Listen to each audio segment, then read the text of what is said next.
Sepotong keju bukanlah sesuatu yang wajar ditemukan di mobil yang sedang diparkir. Meskipun kelihatannya lucu, hal ini mungkin menandakan sesuatu yang cukup berbahaya.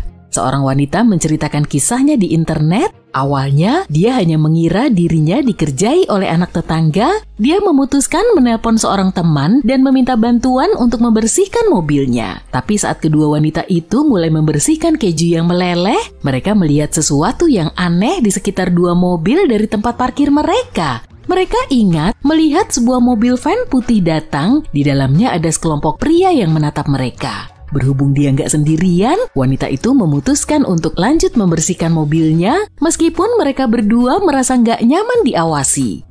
Mereka butuh hampir 1 jam untuk membersihkan keju yang sudah meleleh di bawah teriknya matahari. Wanita itu bertanya-tanya apakah itu mungkin sebuah taktik untuk melakukan perampokan? Karena kebanyakan orang akan sangat fokus untuk membersihkan kotoran di mobil, mereka nggak terlalu memperhatikan barang-barang mereka. Atau lebih buruk lagi, bagaimana kalau itu adalah strategi penculikan? Karena kamu nggak akan bisa melihat orang mencurigakan yang menghampirimu setelahnya. Dia kemudian berpesan, kalau ada sepotong keju di atas mobilmu, biarkan saja, sebaiknya bersihkan saja di rumah. Atau bawa kendaraanmu ke tempat pencucian mobil terdekat. Pekerja di sana pasti tahu cara terbaik untuk menghilangkannya tanpa merusak cat. Potongan keju itu bisa saja hanya kebetulan. Tapi beberapa penipuan di luar sana bahkan ada yang lebih kreatif. Kalau melihat sepotong pakaian di kaca depan atau terselip di antara bilah wiper mobil, jangan buru-buru menyingkirkannya ya.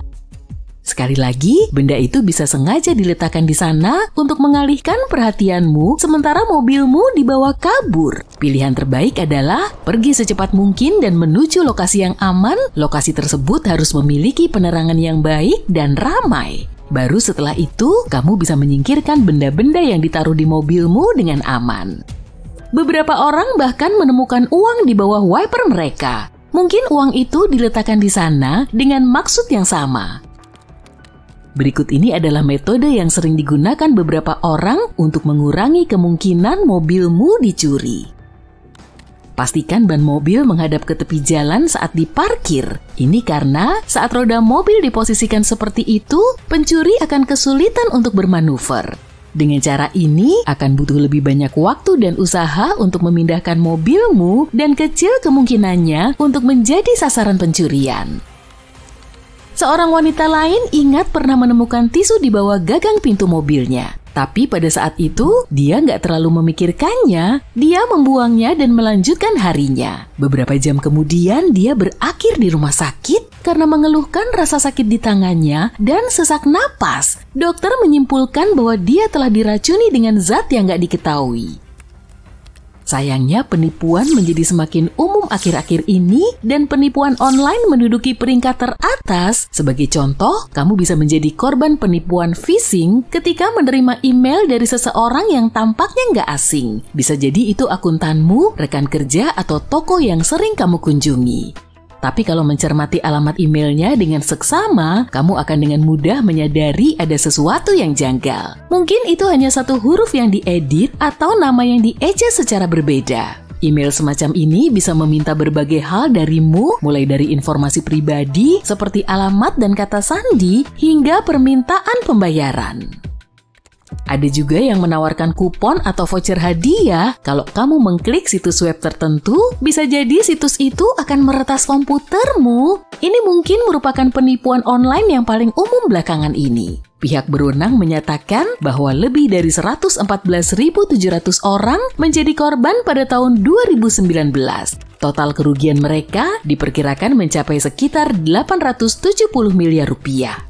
Ada juga situs web belanja palsu. Untuk memastikan kamu selalu mengunjungi situs web yang benar, periksa URL-nya dengan teliti ya. Jika situs webnya bertuliskan amazon.com dengan angka 0 pada huruf O-nya, artinya kamu nggak berada di tempat yang tepat dan mungkin akan kena tipu. Kamu bisa saja membeli sesuatu dari situs web ini, tapi kemungkinan besar nggak akan ada barang yang dikirim. Atau skenario terbaiknya, menerima barang palsu.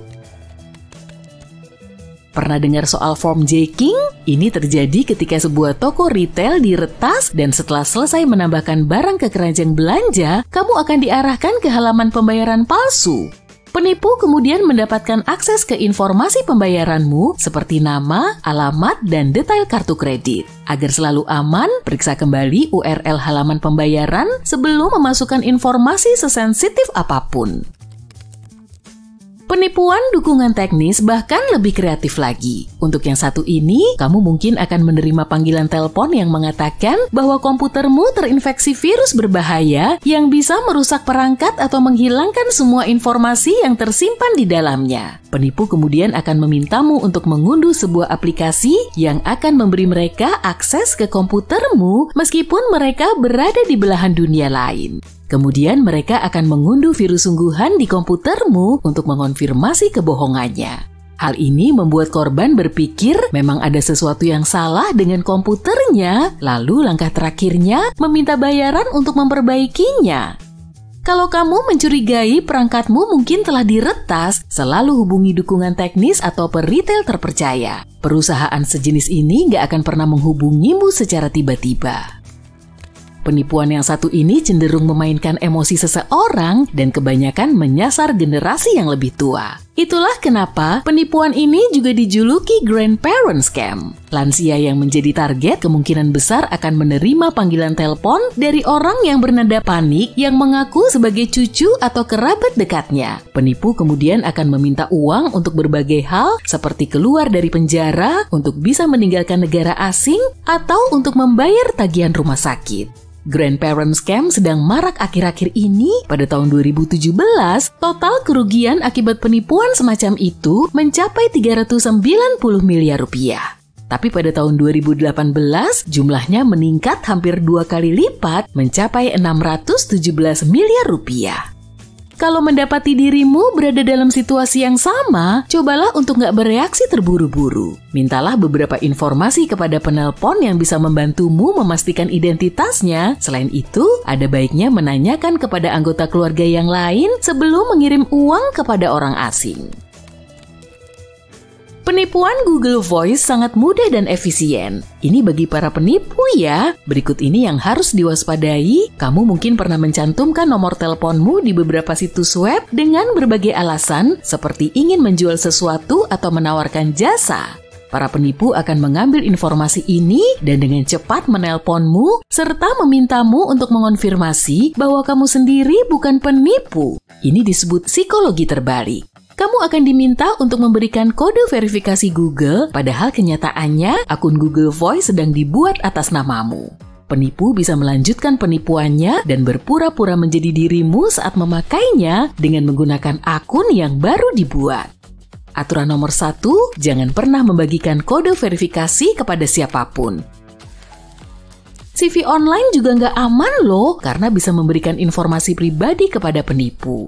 Mereka akan berusaha menghubungimu, berpura-pura menjadi tim perekrut, dan beberapa bahkan sampai melakukan wawancara kerja loh.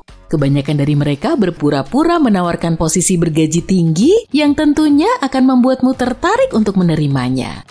Tapi ada jebakan di sini. Sebelum mereka memberikan dokumen penerimaan kerja, kamu akan dimintai uang sebagai biaya partisipasi atau bahkan untuk biaya penyiapan kantor di rumahmu. Untuk memastikan keamananmu, buatlah alamat email berbeda yang hanya kamu gunakan untuk mencari pekerjaan.